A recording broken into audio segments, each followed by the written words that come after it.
એ પાયલને ગાડી આમ તો ઘણી ખરી તો શીખી ગઈ છે, પણ થોડીક હજી ઓછી ફાવે છે. પણ મેં કીધું હાલ આપણે એક આટો મારવા જાય, જે થવું એ થાય.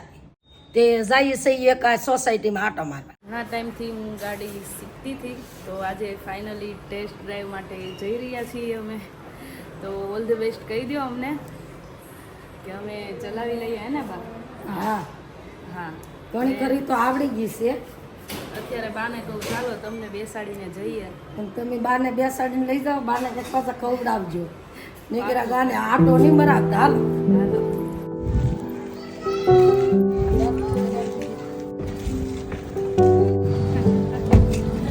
કાંઈ ન થાય. તો પહેલા સીટ બેલ્ટ બાંધવો જરૂરી છે, કેમ કે પહેલા આપણી સેફટી, પછી મને તો આવડે છે નહીં, ક્યાં છે? આને આમ ખેંચવાનું ઉપરથી, આને આને આમ લેવાનું. હાલો બસ થઈ ગયું, અમે જઈએ.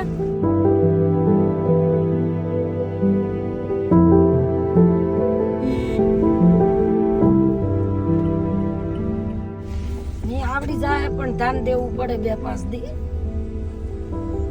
ને થોડો ખુલ્લો રોડ થઈ જાય ને પછી શીખ્યું હોય તો આમ તો અઘરી વસ્તુ છે. આપણે કઈ એટલી હેલી નથી. છોકરીઓને તો જાણે ભણેલું ગણેલું ને દાનત હોય ને શીખવાની તો આવડી જ જાય. એક વાત એ મગજમાં રાખવાની કૂતાડી કે આ સીટ છે ને એ વાયડી છે, એટલે જેટલી ભગાડવી એટલી ભાગે, પણ આપણે કાબુ બારું ન અપાય.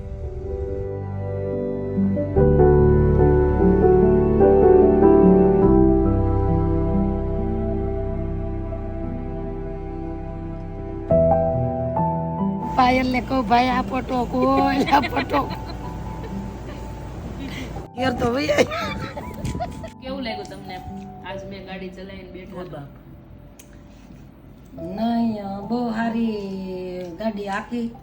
મને અટાણ બધી એમ હતું કે આ એમ થોડી આવડી જાય, એમ થોડી આવડી જાય, પણ શીખ્યું હોય તો બધું આવડી જાય. એ તો પાકું જ છે. ને છોકરીઓને શીખવી જરૂરી છે. નીકળ્યું ઘરમાં ને ઘરમાં ન રહેવાય. ગાડી આવડતી હોય ને તો આદમીને ટેકો રહે. બાયુને રસોડામાં રૂમમાં જ કામ કરાય, એને બહાર જ ન નિહરાય એવું નથી હોતું. ગાડી ચલાવતી ત્યારે કેવું લાગતું? બીક લાગતી હતી? જરાય નહીં. તો ખુદના શું કહેવાય કે પોતાના મતલબ તમે તમારા ઘરના ફેમિલી મેમ્બરને કોઈ પણને ગાડી શીખવાડતા હો તો તમારે તેના પર ભરોસો કરી ને તમે બેસશો તો તે ગાડી ચલાવે. તમારી જેવી તમામ બહેનો પણ મોટી ગાડી ચલાવી શકે છે. એવું જરૂરી નથી કે ભાઈ લોકો જ ચલાવે. એટલે બધા લોકો હિંમત આપો પોતાના ઘરના મહિલાઓને અને શક્તિ આપો કે તે પણ બધું કરી શકે છે. એ વાત બરાબર છે. આપણે પછી આ પુરુષોને શીખી જઈએ ને પછી ટરક શીખવો. હા, આપણે બીવાન થતું જ નથી. ઓલા વિનોદભાઈ ને કહેતા આમાં આ બારી તો કુલ છે જ નહીં હોય. બારી નહીં ખુલે. હા, બધું ભૂલ છે. હા, તમે ગમે એમ કરો ગાડી તો બેકે જ ઊભી રહે.